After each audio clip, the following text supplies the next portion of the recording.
Well, my name's Caroline Poynton from Manchester Bury, and I'll have to record this off YouTube today. Is for the reason is because I am correct about King Charles and changing his religion. So this is why I'm recording this off YouTube today. Thank you. Oh my goodness, this is breaking news from the UK. Just when I thought nothing worse could happen to the UK, this bombshell just landed. And it is a way, way bigger story than people realize. So we're going to talk about it. And this, of course, relates to the fact that King Charles has now redefined his role as now being the defender of multi-faiths or all faiths. We're going to talk about it in this episode because it's more ridiculous than it even sounds already. And a few months ago, I made a video showing my predictions of what's going to happen to the UK as it slowly becomes an Islamic majority country. And I said that the British monarchy will either have to completely dissolve or gradually convert to Islam. Now, I thought we were years off of that taking place. But just months after that video, we are here today, and this is coming true. Let's watch this video and talk about it. We got to talk about this video because this is a serious Wally. It's not a grab, but King Charles III has made a very big change to the way the monarchy works and what the king's role is, and I think this is disgraceful. Yeah. He has changed his role from being the defender of the faith, i.e. the Anglican Church of England, to become the guy who protects faith, quote, within the multi-faith nation. Now, it is an entirely new role. Like, first of all, this is utter nonsense. How do you even do that, right? If the jihadis are coming to slaughter the Christians, like, how are you defending both at the same time? Like, none of this makes sense, right? Christ says, I am the way, the truth, and the life. None come to the Father except through me. How do you reconcile that with, like, everything else, right? You're talking about completely different worldviews, and you're trying to defend all of them? Like, what if you have a small cult of faith rise up in the UK where they say, right, we're going to start sacrificing babies on a full moon and we're a faith. Does that mean he has to defend them as well? Utter rubbish. This is like saying that you're a vegetarian and a carnivore at the same time. Something's got to give. And in this case, trust me, it will be Islam because they're the ones willing to actually cut people's heads off. And if there's one thing that monarchs in the UK and all of Europe are scared of, it's having their heads cut off. So this is utter self-preservation. We're going to talk about it more in just a second. Let's go. That Caleb and Caroline, I think, entirely undercuts centuries of English history, also undercuts, frankly, the entire purpose of the monarch. Well, the Church of England is rather important to the royal family, is it not? And he's meant to be was the defender of the faith. He is at the top of the tree of the Church of England. How can you be in that position and then say, well, it is now my role to defend all faiths? Surely the faith that you believe in and the one that you are meant to represent is the faith. And the king is basically taking the point of view that, well, all faiths are equal. I hate to break it to him that they're not, and the one that he's allegedly involved in is the one that he ought to be defending. But it is cultural rot. I mean, if the king cannot identify his country's official religion and defend that as the country's official religion, what hope has the UK? It's a massive disillusion of the English identity. It's a capitulation to what has become the Islamification of that society. And for someone whose role was defender of the faith, the supreme governor of the Church of England, to, I would say, abdicate on his responsibility here, I don't think that's putting too fine a point of it. But we've seen this happening. I think the last time I was on Outsiders was around Easter, and he didn't deliver an Easter message, but instead delivered a one for Ramadan, and had done that for the last couple of years. So we've seen this move coming. Yes, we have seen this move coming. Now,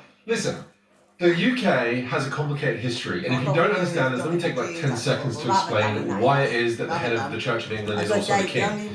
So, traditionally, in the old model, the early church, right, you have the monarch or the emperor, and then you have the patriarchs, right, the archbishop, and basically what happens is they hold each other to accountability, right? So the patriarch is a citizen of the empire, but the head of the state, right, the king or the emperor, is also subject to the commandments of Christianity and to confess sins and all those kinds of things, and they kind of hold each other to account. Now, King Henry VIII, right, wanted to divorce his wife, and he went on to divorce and remarry a bunch of times and behead his wives and all this kind of stuff. There's a whole nursery rhyme about it. But of course, that wasn't allowed, right? You can just divorce people willy-nilly. Marriage was a sacred sacrament of the church. And so, because the church in Rome wouldn't allow him to do that, he said, well, screw you guys, I'm going to divorce from you, create my own church, and I'm going to consolidate both of these positions into one role by simultaneously being the head of the state and being the head of the church. Welcome to the Church of England, right? So this is how the Church of England was created. Now, you would have thought that as a defender of Christianity in England, at a time today where there has been no greater need for defense of Christianity in centuries than exactly right now, from the ethnic replacement of your people, the jihad on your people, the sexual exploitation, rape and pillaging of your people, that now would be exactly the right time to kick into overdrive and wake up that deep-seated role as defender of the faith and do your job. But instead, he's decided that actually, in order to preserve himself, not the faith, right? Himself, he's not anybody else. Preserve himself, not Christ, the church, or anything else. He's shifting the definition as he comes to realise that the future of the UK is looking more and more Islamic, thanks to policies that the British government is even doing, right?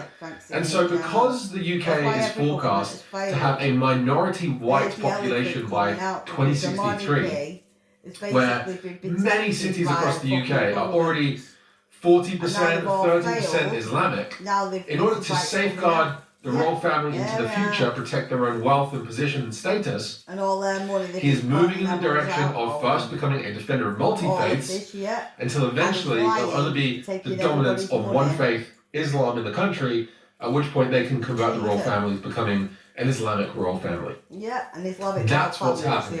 That's the prediction I made months ago in a video, and it's happening now. Now, what's crazy about this is if you watch the video of him being, coronated and taking the oath as both the King of England and the defender of the church, as the head of the church, you start to realise that he's doing things that would utterly mean the abdication of his role. Like, he's breaking his oath that he himself took as he was being coronated. So if you break that oath, surely that means you shouldn't be king anymore, right?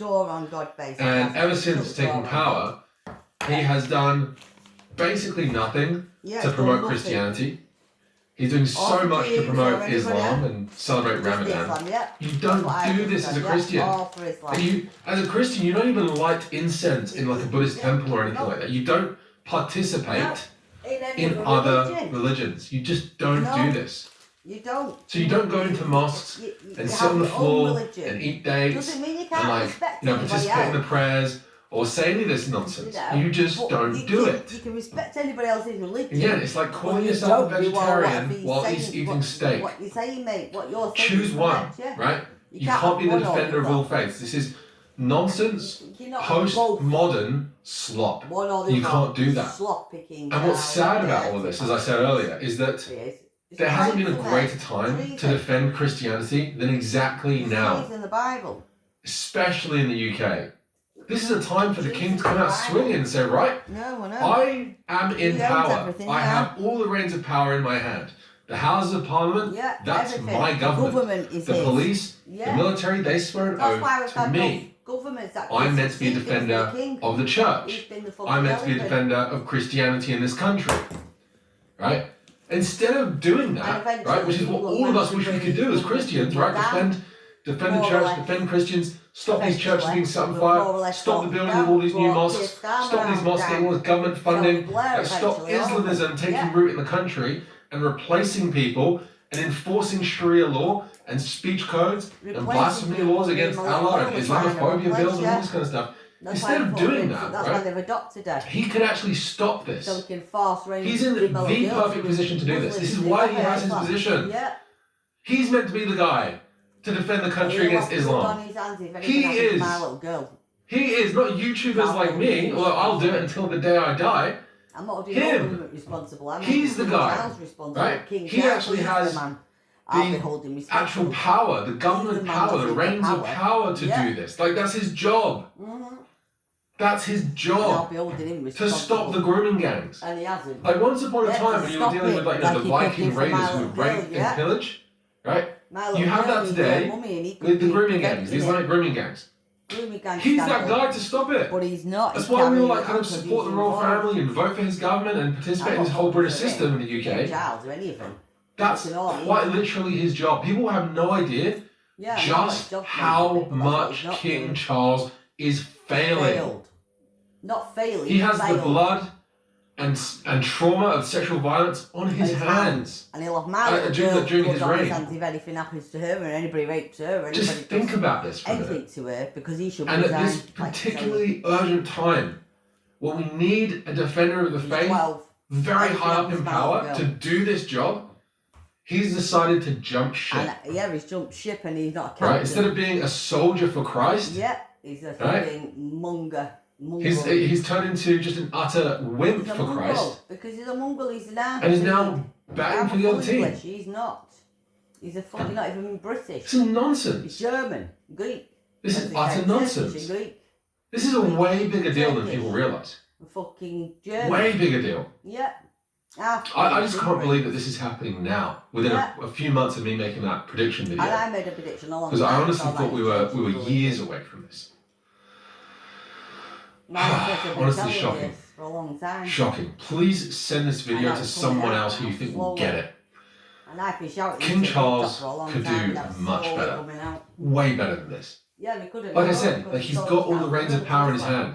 He is the absolute supreme leader of the UK. Right, all the military, the navy, the police, the border force, they all bear the emblem, like the royal seal. He's money laundering, he's a fraud, this is If he wanted to, So for that, everything being in one. within just like 5 or 10 seconds, he could give the order. He's poltergeist. He's the devil. And mate. the entire he's the devil. system, the entire Poltergeist. hierarchy of power in the UK would snap into focus He's the and poltergeist. deal with the problems such as the open borders policy at the British Channel, What do we do? the deportation of these illegals, the shutting down and deportation of these radicalization camps. Get him right? shut down. Like he could do so much Well, in he his could, but he position. hasn't, so we'll have to shut him Right? down. All the prisons across the UK that have become radicalization Yeah, camps for because of Islamists. Jack Everything, Hancock, you Hitler, name it. all of them. Like he could be Epstein, helping Jimmy like Savile, to restore all these the churches that have been royal burnt down. BBC, And, like, all of it. creating a They bomb task that force to like England, track down who these the people are. German bomb that hill. To fund greater education of Christianity in the schools, in the streets, producing movies. All this is you know, to do with and King Charles' royal documentaries. family. Not all to do with King Charles, So all to do with the much. royal family. So much. This But part's instead, to do what with is he King doing? Charles. He twiddling his thumbs, trying to appease the Muslims. What, you think they're going to care about you? No, we don't Because you care about paid it. Get more out. money for them to build more mosques? You think that's going to stop your head being cut off Oh, eventually? yeah, that's what he does. Like in a hypothetical scenario in the future? They don't There you care. go. If you're not Muslim, they don't care. He is Then Muslim. once you become Muslim, then you're just you're their puppet. Well, he's a puppet. That's why he's become a puppet. He's a My Muslim soldier. goodness. Changed his religion. He's a puppet. My goodness. And like you have to think about this stuff deeply. You can't just like click away. That's why he's Oh right, what's the next breaking news story? This is just a flash in the pan. We are witnessing history unfold, like terrible history unfold in front of us. And I just wish people got it. I wish people saw just how bad this is. And I see how bad it is that he is poltergeist. To think that there is like literally swarms That of he is people in the UK poltergeist. who are screaming like they're screaming at a brick wall like nothing's It's happening. okay because I've got Whether that be it. like Tommy It's Robinson okay, or other I've people got in the it, UK who are it's just okay, because trying now to I sound know. the alarm on Islam and the borders Now that's and when mass you migration, get- the grooming when gangs, you and like all the start to know problems, what it is, then you start to get it. which really has And to once do you with start to get it, you start kind to of, grip it. Once you start to grip it, you start to become a unscared. kind of spiritual war, you could Yeah, say, it's a right? These are spiritual war, ultimately worldviews. Yeah, These are different spiritual, belief yeah. systems now Yeah. clashing out. The And I've been jihadis are saying waging this, their my holy ancestors war have on the been- West. I'm If looking down only we upon had a them, guy telling me- in power telling me all this who is stuff, meant to be yeah. the defender of the faith, And who have all has faith. military power, who has all like the different authorities in And the he's UK also consolidated down under with his reign. If only there was a position like that Religion, you can't change where we could actually defend ourselves against imminent civilizational King threat. Charles. The person we have to get out is King If Charles. only we had something like that. Oh wait, we do. He's called the King of England. And the rest of the ones that have done the same. What is this nonsense? The Pope, the What is this nonsense? Yeah, all of them, mate. They're all the same. Like, and is his son going to be any better? I don't know. not likely. I don't know. These people abandoned the true faith a long time ago. That's what it seems like. King William would be better. My goodness. We need someone like Stephen the Great We again. need somebody else, yeah. Right? Stephen the Great, look him up. He's hard. I'll put an He's icon of him here. I'll put a link down below. Look him up. character.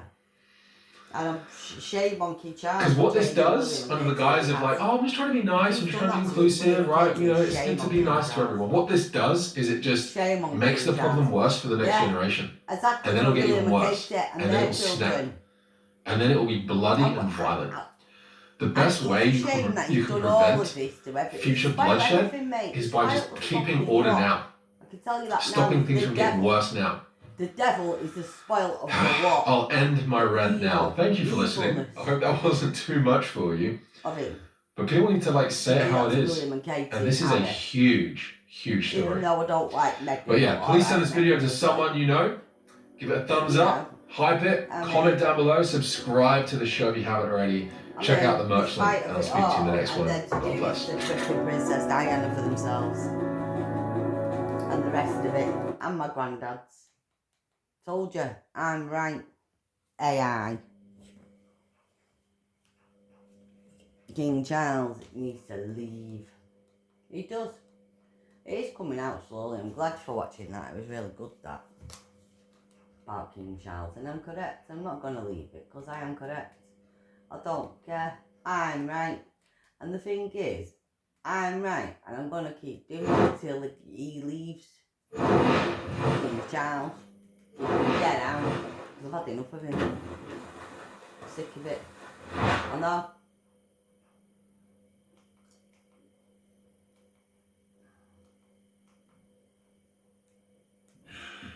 King Charles has found a way of breaking his coronation oath, and that has raised a question for a lot of people. Yeah. Can a king be a traitor? He can. Yeah, he can. One is and should be reluctant to give advice to His Majesty the King, and it's quite possible a man who's reported by his former servants to have toothpaste laid out on his toothbrush each night for him, and is in the habit of asking his staff to bend down and collect a piece of paper that's accidentally fallen into the waste paper basket by his desk, may not find it easy to be offered advice. We've had to give some thought already to the deep disturbance that has emerged from King Charles demoting Christ. But there's also not just what he's done, but the way he's gone about doing it. There are some serious difficulties involved in His Majesty's latest attempt to make the world conform to his idiosyncratic religious map he cherishes inside his head, and the means he's chosen to achieve it.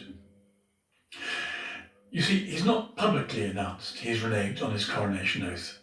Instead, he smuggled his change of allegiance into, of all things, a financial report.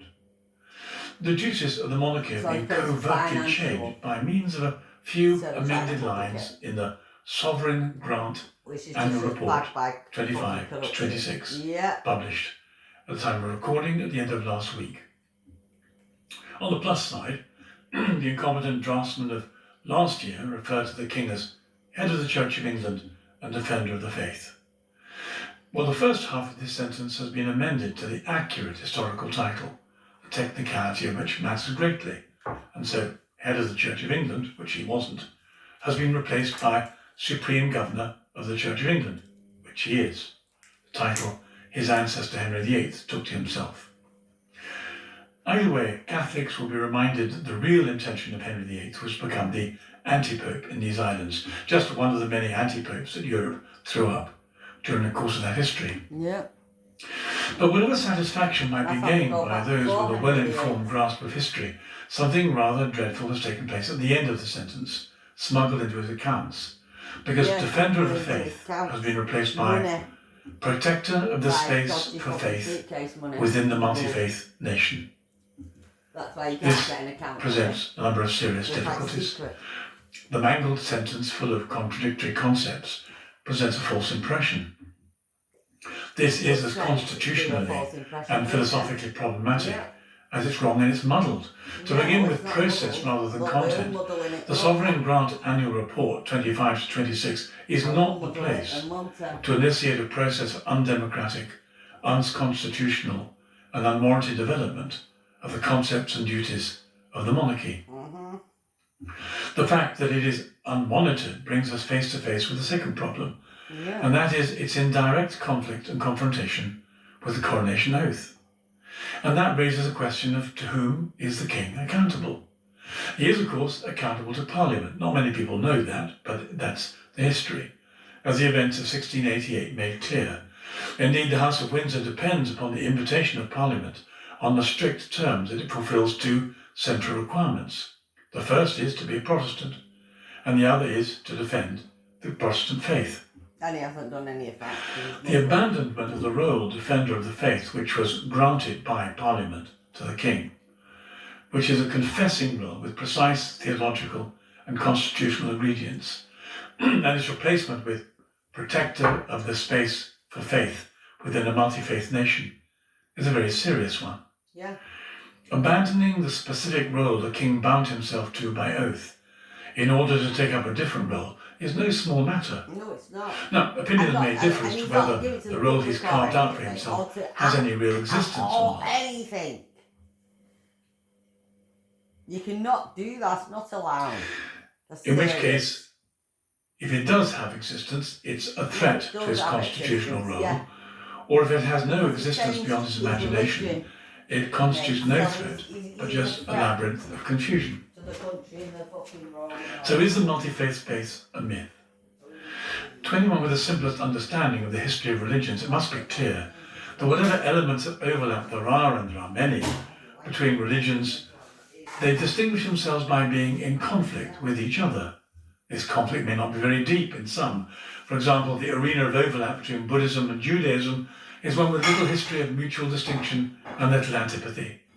The conflict between Zoroastrianism and the Sikhs is not one that has derailed much of Asian history. But the conflict between Islam and everyone else, and in particular Christianity, runs deep and long and is steeped in blood. The idea there is a space of Abrahamic neutrality is a confection of a particular cast of political and theological mind that has emerged only in the last century or so and has no actual basis in history. That's not to say that people haven't tried to construct a revisionist history of neutrality that reflects the way they'd like things to have been, rather than the way they actually were. But this shallow and fantasy revisionism founders whenever it's confronted with the facts on the ground, as for example in the excellent book The Myth of the Andalusian Paradise, looking again at the way in which Jews, Muslims and Christians lived together in Spain. It's not about Convivencia. people not living together or not. Not only is there no Doesn't space matter, of faith people in a still live multi-faith together. culture, but there's no means of protecting it either, even if it existed, which it doesn't. But our kings If should such a not means be did bound down exist, it to might Islam indeed changing justifiably religion. attract the king's attention in order to It's not save changed his the religion. less aggressive religious minorities with ambitions for So more shouldn't be the aggressive king. and autocratic End of story. programs that are contained within, one has to say it, for example, That's what it's the about. region of peace. Yeah. But there's no Well, he's evidence not whatsoever religious. to No suggest that the peace king in has Christ. He's shown created any all concern in hell. his realm Yeah, for come on. defending minority, peaceful religions against the aspiring dominance and uncompromising violence that seems to accompany the more violent religions, you know which I mean, whenever they emerge. And this leads into the next difficulty, the failure of the defender, which is a question that current affairs raises in relation to actually fulfilling his promise to defend the faith of his people.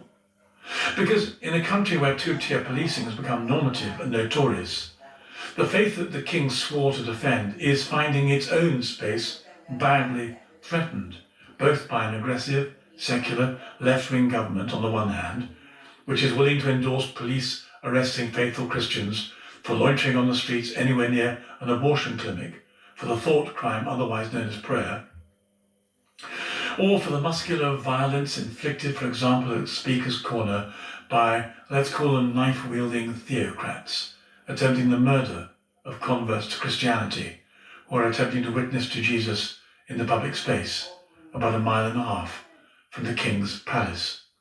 There might very well be a room for a defender of the Christian faith to come to the rescue at this point, but the King has shown no more desire to exercise it than he has as yet, for example, to put his own toothpaste on his own toothbrush. It also raises questions of the degree to which he's letting down his people. Some people feel a degree of betrayal is taking place. Well, this can't in fact be treachery, because although it's a very serious political concept, we can't rely on it here. In English law, the 1351 Act and those that follow it, it runs from the subject to the sovereign. In other words, only we can betray the king. The king can't betray us. No, we can't betray the people. We can't betray the Treachery, land. formally, Oh God. is a breach of allegiance the subject owes to the crown.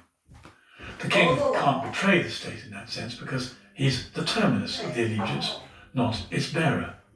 And yet many people feel some act of betrayal has taken place. He's betrayed the So land, there are other ways of Bible, describing it, the though. people, the There's a public, sense the he's land. in breach of his covenant and coronation oath. Fraud, At the murder, coronation, he swore to treason. maintain the Protestant He's reform going. religion established by law. Well, he's involved. But that is exactly what he's abandoning, with his preference for becoming guardian of safe spaces for religion in general. The distress and dismay that the more politically alert have is the betrayal by the King of Parliament.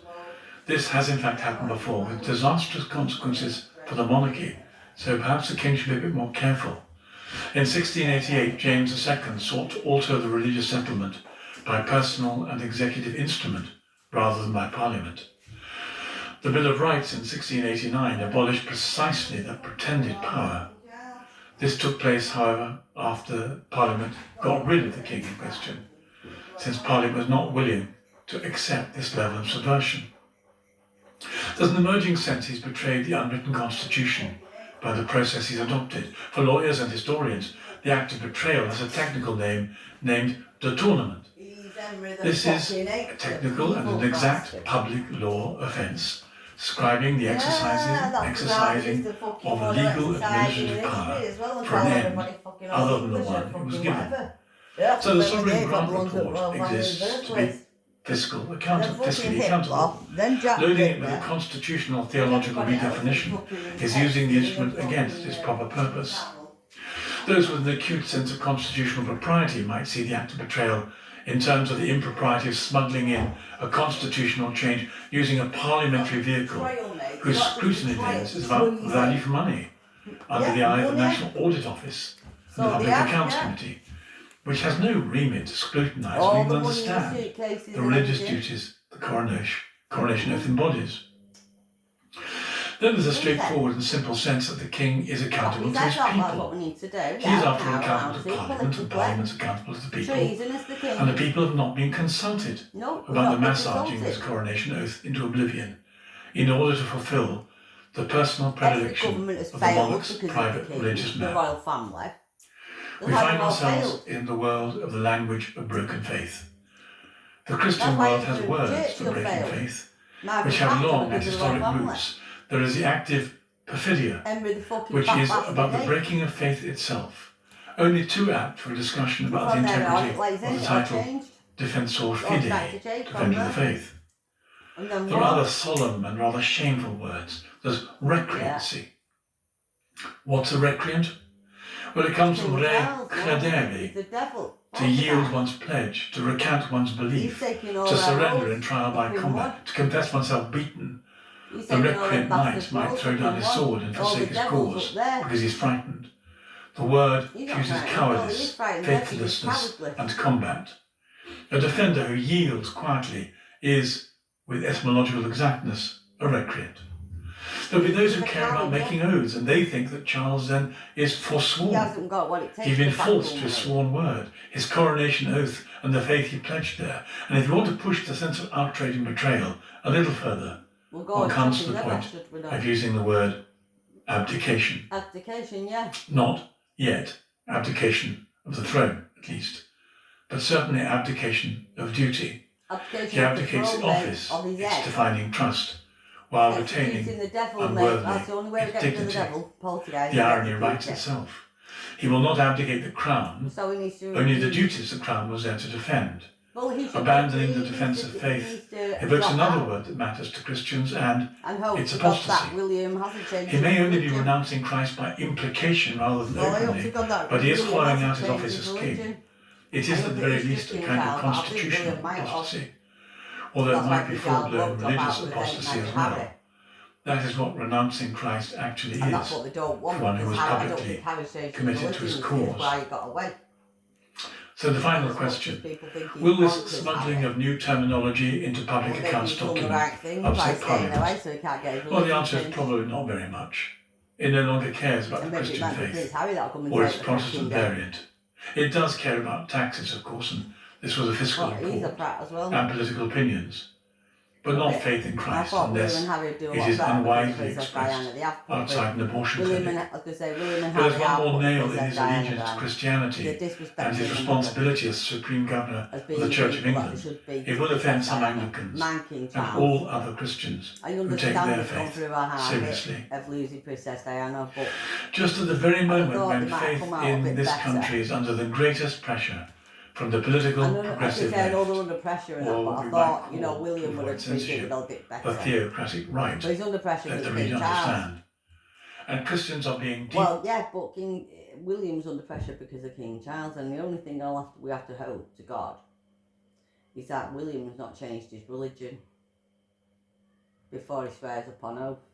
Because he swears upon oath and he's already changed his religion to Islam, he'd be doing exactly the same as King Charles, and that's sin in the Bible. He will become the next devil. King Charles will go as the devil, and William might become the devil. You know, because the devil's never always gone for good. But obviously, we can get rid of the devil, and that's execution. Platformed, cancelled, unemployed, sometimes imprisoned, for their determination to choose Christ above the demands of the political culture. The king has abandoned the cause. Yeah. So while a monarch cannot technically be a traitor, we might take refuge in grammar and find that the verb carries our feelings, even if the noun cannot. Parliament and the oath it presented to the king as a condition of being crowned are betrayed. The Church of England is betrayed. The Constitution, unwritten though it is betrayed. The coronation oath is part of it. Anglicans are specifically betrayed, and Christians in general will legitimately feel abandoned, at the very least. And some of us too may feel betrayed. Sooner or later, someone may put the question, beyond keeping us from a republic, what is the purpose of a monarch? Solemnly crowned in a historic Christian abbey. For, if he defines it wrong. As you can probably tell, I am back in England, and I wanted to have a discussion, although perhaps it's going to be a bit more of a rant, about an opinion that is slowly developing within me, and it's a controversial one. That opinion is that we should abolish the monarchy. And let me just say this, that doesn't come naturally to me. I served in the army, I took the Queen's commission, I swore an oath to the Queen. I would say throughout all of my life, pretty much, I've been a monarchist, not because I gave it too much thought. And then for their I'm going to put an obstacle course here, this should be fun. Not because I gave it too much thought, but simply because I'm generally right-wing, and people on the right traditionally like to conserve things. We are conservative, not in the Conservative Party. Small c conservative. We like to keep our traditions and our history alive. And what better way to do that than with the royal family? Because you can look throughout English history and look at the past kings and queens, and you can trace that to our current royal family. And so it just makes sense that people on the right generally are more approving of the royal family. And yet for me, something is going horribly wrong. And I don't think it can be fixed. Let's get into it. You see, the problem is that whilst you may want to preserve all of the British history and traditions and things that you think make the country fantastic, including, in your opinion, the royal family, the king himself does not. And that's become quite apparent. I mean, this guy doesn't even value the 1,500 years of Christianity in Britain over and above any of the other imported religions that only arrived here in the last few decades. And we know this because, look, he's revised the definition of the monarchy to say that actually the king is going to protect Britain as a multi-faith society. What? This guy's supposed to be the head of the Church of England and a devout Christian, and yet now he's saying, well, you know, I'm going to change the king's role. It's all about protecting the multi-faith society that we've got here. Why? If you're a devout Christian, you should be out there proselytizing your religion. You should want Britain to stay as a Christian country, but the king doesn't. He doesn't care. I mean, it's very apparent, by the way, to anyone who pays any attention whatsoever that the king is either an atheist or a Muslim. He's definitely not a Christian. I think that's become quite apparent. I mean, you only have to look at all of the times that he's totally forgotten Christian holidays, but never, ever forgets Eid, does he? Fascinating stuff. And I made an entire video, by the way, about whether King Charles was a Muslim. It's got quite a lot of views. Perhaps you want to go and watch it. I'll leave it in the description. Of course, it's not just the history and traditions of Britain that Charles doesn't care about. It's also the native British people, by which I mean the English, Scottish, Welsh and Northern Irish. He clearly doesn't care about them, despite the fact that they are the people who built this country into what it is. They are the reason that the royal family has such tremendous wealth today and has this privileged position in our society. They are the people who were working in the mines at the age of 10 or 11 years old, and even then paying taxes to previous kings. They're the people who answered the calls of previous kings to go to war in faraway lands in France and whatever else for other kings. And yet Charles shows them absolute disdain, frankly, no loyalty whatsoever. And the reason I say this is because the English people are clearly being demographically replaced in England. That's not some kind of conspiracy theory, that is simply happening. You can look at the census data, you can look at the trends. And the reason it's happening is because native British birth rates are lower than foreign birth rates, because the foreigners come in, they have a more conservative position, a more conservative society that they come from, and they have more children, right? We, on the other hand, are having fewer children, and mass immigration is still taking place. So by the time I am the age of King Charles, there will be very, very few native British children being born in this country at all. And Charles does not care. We know he doesn't care because he never speaks about this. He shows absolutely no concern whatsoever for demographic change right there underneath his own nose. Even though ordinary people like you and me are concerned by this, he isn't. He's not bothered.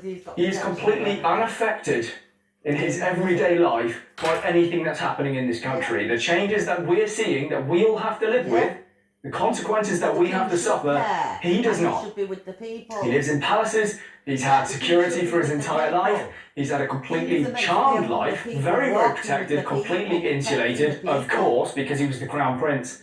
And now he's the king, and instead all he does is dot around from ethnic event to ethnic event, just, I guess, with everyone on their best behaviour, and he's celebrating it, and he thinks that this is a fantastic thing.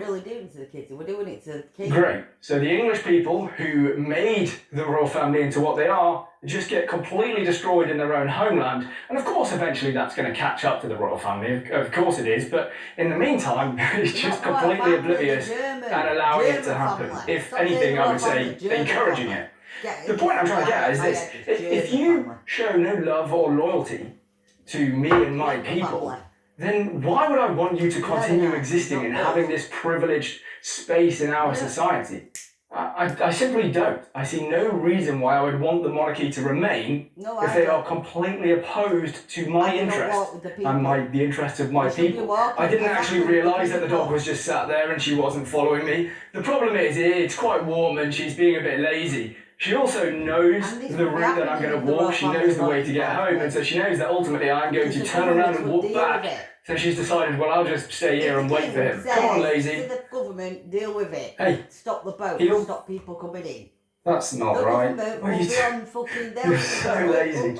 By the way, I just wanted to expand on a point that I was making before about the king living this sheltered life. Now, I think everyone understands that is true to a certain extent because he lives in palaces and he's always got armed security. But I think it's more than that. Right? His entire worldview is curated and shaped for him by people who work at the royal household. You know, what he is effectively allowed to know and the information sources that he is allowed to access are probably quite closely scrutinised. I'm sure he has an unrelenting stream of the BBC, and that's about it, which is not good if you feel the same way that I do about the BBC. So look, I would not be all that surprised if this guy had never even heard the term grooming gang before, and that if he had heard the term grooming gang before, he just thinks the whole thing is a far-right conspiracy theory, because he is basically living in a real-life version of the Truman Show. And so he doesn't even understand what it's like for the rest of the people living in the country, actually living in a multi-ethnic, multicultural, whatever, society, right? He doesn't have to live with any of the adverse consequences of any of that. Everything that you and I have to live with, he doesn't. So, as far as he is concerned, probably the whole thing is actually going quite well. Like, he genuinely believes that multiculturalism is fantastic because he goes to these events, as I was describing, these different ethnic events, and everyone's really polite to him, everyone's on their best behaviour, he's got his armed security. Very rarely does the king get heckled about anything. He did a bit with his brother, Prince Andrew, but that's about it. And so he thinks that everything is going more or less fine. That's one possibility. The other possibility, of course, is that he does know what's going on, and he's just a pathetic, weak, cowardly man. And in either of those situations, I don't really want to listen to that guy. I don't want to hear from him. I don't want to hear lectures from him. I don't care about his opinion. I don't think he deserves any kind of exalted place in our constitution and in our establishment and in our country. And why would I? You know, if you're a coward, I'm not interested. We don't want a cowardly king. You know, we've had some pretty fantastic kings in the past. I mean, compare Charles to Richard the Lionheart. And then look at the grooming gang scandal. What do you think Richard the Lionheart would do if he'd heard about, 100,000, potentially more, who knows, young English girls who'd become victims of these horrible gangs? Primarily foreigners in this country. What do you think Richard the Lionheart would do? Not just foreigners. I think we all know exactly what he'd do, right? Because Richard the Lionheart embarked on the Third Crusade. So we already know the answer to that. But our current king is either a coward or he's completely ignorant. And either way, we just don't need that. Why do we need this random guy who signs laws into effect? We don't. It's pointless. You can tell me all about tourism value and stuff like that, but I'm just really not interested at this point. Like, if you are completely betraying your own people in such a spectacular fashion, I don't care about the tourism value. Like, we're past that. The buildings will still be there, even if the monarch isn't. You know, people still go and visit nice old buildings in France, even if they had their revolution and got rid of the king. I should say this: I'm not suggesting for a moment that any harm should come to the king or the royal family more broadly. I'm not advocating for some kind of Russian Revolution style situation, the Romanovs, that kind of thing. Far from it, right? I just don't think that we need to have this person as the head of the country, and also he clearly doesn't really want to be there anyway. It's all a very bizarre and strange situation. So look, that's it. That's all I've got to say. Like I said at the start of this video, it doesn't come naturally to me to not be a monarchist. I never really gave it too much thought in the past. It's Charles himself which is making me stop and think about this issue. Many of you will still be monarchists. Many of you will disagree with me. Some of you might even like Charles, although Charles is particularly unpopular on the right because he has this weird fawning obsession with Islam. And I made a previous video, like I said earlier, about whether Charles is a Muslim. You can go and watch that. I'll leave it in the pinned comment or something so you can find it quite easily. Anyway, I'm rambling a little bit. I mean, this whole video is going to be rambling, so not a very thought out discussion. I just got back to England, wanted to make a video, wanted to make sure you could all see the dog. Rapists and murderers and criminals and whatever. And then bringing them to fucking round the world. And we're sick of it. He has to go, the king. end of King Charles was going to have to go. Advocating for violence, what I'm advocating for is his execution to the king. Execution to the King Charles. He needs to leave. Because we don't want him. We don't need him. He hasn't done nothing for the country. He's not doing nothing for anyone. Apart from him fucking self. And I've had enough of him. He needs to leave. Leave, Poltergeist. Poltergeist, you need to leave. Because we will need to execute you. We do need to execute. You can't get away from executing the devil.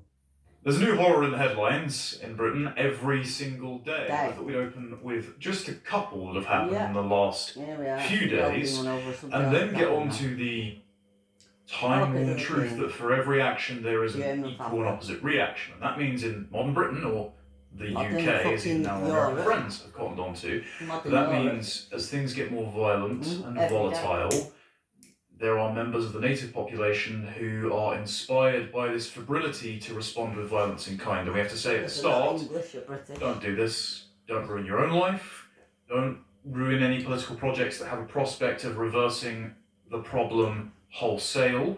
And also, as we'll get onto at the end, don't give our enemies a pretext to continue to crack down on us, because you will just be their case study for why they censor and continue to turn you into a second-class citizen. Just to be clear, we are 100% pro-democracy. This will be solved at the ballot box. I appreciate that it's not a popular position online, but it's what we believe, and it's what we're going to continue to press for. And I believe in So, put low. A couple of horrific examples just in the last few days. Over the weekend, 5 people were injured in a car ramming attack in Ealing in London.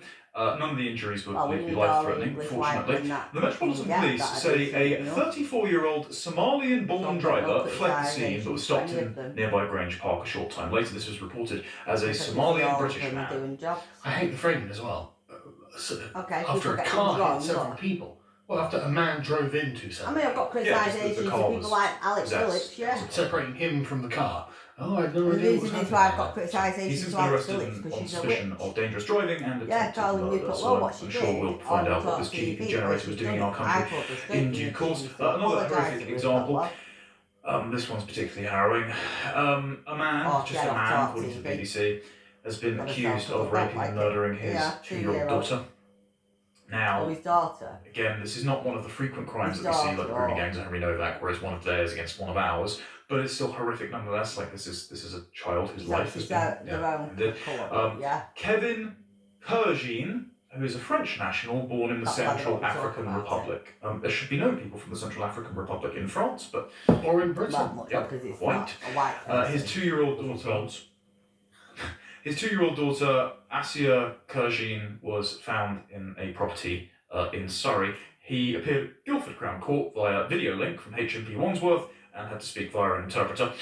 According to a police spokesman, the Home Office has confirmed that Kurgine illegally entered the UK and applied for European Union settled status in December 2020 and was granted leave to remain in March 2021 and gave an extension which gave permission to remain until March 2031. So, yet again, just another legal migrant doing things that legal migrants do. I suppose at least on this case, he took his family with him and it ended badly. No, we just need to bring back the death penalty. Yeah, the death penalty. There's no upside. Thank you. Just needs to be hanged. Unfortunately, these barbaric acts do happen. But we can't just bring the death penalty back. We also have to do the ultimate and execute the devil. And because this barbarism keeps happening, because we can't do it to anybody else until we execute the devil first. Impulsive and violent members of our own population started responding in kind.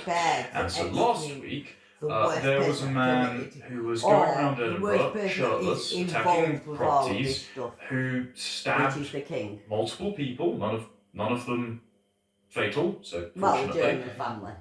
But police were called at about 10 to 9 at night, and there were 2 men who were injured close to the Broomhouse Mosque in the west of Edinburgh. They were taken to Edinburgh Royal Infirmary. Then more footage, several miles away at the Shell petrol station on Telford Road, shows a taxi with its windows being smashed in, with police at the scene. Broken glass and an axe handle hand axe was found on the seat of the vehicle. Police said 3 other men were attacked on Telford Road and Leith Walk. And then said man in this footage here, I'm going to play some of it from the BBC. I'll be sure to mute it. He was just going down the street and threatening random bystanders and this one, I've got to say, does seem a bit odd because I know they always say with other attacks it's just an isolated mental health incident, but this one does actually look like this time he hasn't murdered anybody, but for he that... He does seem deranged. Yeah. It also explicitly... Probably mental health with him, yes. yeah. And for that, mental what was health it exactly he said? Well, when he was arrested, he was shouting, "I'm protecting the country from these crime effing where that Muslim man bastards raped raping our 2 young year olds daughters." and There is... murdered. Well, it's a death penalty. The country, and he's fucking little bastard, big men or young doors, big men or kids, enough, it's enough. I have had enough. It's a death penalty. Anybody that rapes anybody in the die. If this death penalty. problem, which is a very real problem, does not go addressed, then some of the most volatile people in our country will feel desperate and turn to violence. Now, I was again, going to say, and then the do people not that do do this. rape You will someone and they ruin your don't life for it. die, However, then they're getting a life I think sentence. by us They ain't saying coming don't out do of jail this, ever. we're talking to people who aren't going to do it. exactly. You can't give the death Instead, I penalty don't to think this people man is like amenable to if reason. they don't die. If the He's person, if probably they go out and stab at someone least brutally, somewhat schizophrenic and a or whole bunch rape of other someone issues. I brutally, think they he's so can far die, out the on the person dies. bell It's a death curve penalty. of mental health that Well, I this is don't... where it kicks in. This is where it Well, we don't starts. know about mental health, but mate. what I Well, find really alright. interesting about this Well, is yeah, English person, well, Scottish he person with is mental health speaking for in of a language that is completely Look, alien using to the mental health police like are they arresting did. him. English. Yeah, let's use the mental No, health actually like speaking they did. English, which is why we can understand him. But Yeah, but we he's can also Scottish, understand it because we understand this kind of phonetic group responsibility, which And is he's what got he's angry bit, operating gone off on. his head, But off his they flag. don't understand that there is a group of people in Scotland called the Scottish, and Yeah. actually they have a dignity And collectively he's probably that gone needs off to his be head, so he's held. probably mental And that health. dignity upset. is being violated in the worst possible He's way probably got when you Joe get a Biden Goon at gang work, in yeah. Glasgow or Edinburgh Drinking or wherever it mental was, health, right? They don't understand. Yeah, For them, but- every yeah, action but is if it was a individual. orangutan that did it, and oh, it's mental health. isolated and separate from any context. So, it's mental Oh, health that was for him. terrible. Oh, that was terrible. guy Oh, that this did that terrible little thing keeps girl happening. got But each mental one's health. individual. Oh, So there's raping a no baby. larger pattern or group effect that it has. So they have been trained to be blind. That's not They fucking are mental health, unable that's to evilness. understand why he would do it. And he just seems, like you What said, that like guy he's did mental. in And don't Scotland get me wrong, I'm sure he is mental health, yeah. mental. But he's also approaching the world from a completely different perspective. He's in fact The way approaching from a the pre-modern English Scottish man that perspective. did that, And that they're mental health, what the 100% Scottish man that so did that deep is, into mental health, modernity that he looks like a lunatic to them. But actually, if you go to any other place in the world, like if this was but if happening it in was the the Central other way African around, it Republic wouldn't. or in Pakistan or You something know, I was like going to say, that, oh, if they it was would a Muslim understand role precisely something why he like did that, what he it'd be a did. different And story, if wouldn't the it? roles were reversed, Yeah. they'd be Well, taken not away. so long ago, we had Catherine Blakelock on the podcast, and she was saying that when she was a young student in India, something happened. I think there was a murder or something of a Sikh man murdered somebody, a Hindu, and the local Indians, the Hindus, just started killing every Sikh they could find. And obviously, I'm not for that, but that is... Yeah, but that is a base response to an attack on what is perceived to be your group by another group. Exactly. What we've been coining as Gammonzilla, this is an expression of it, and while the authorities fail to recognise that there is the kind of pre-rational phonetic claim to the land, well, I think this will keep happening. Tribal violence is predictable, unfortunately.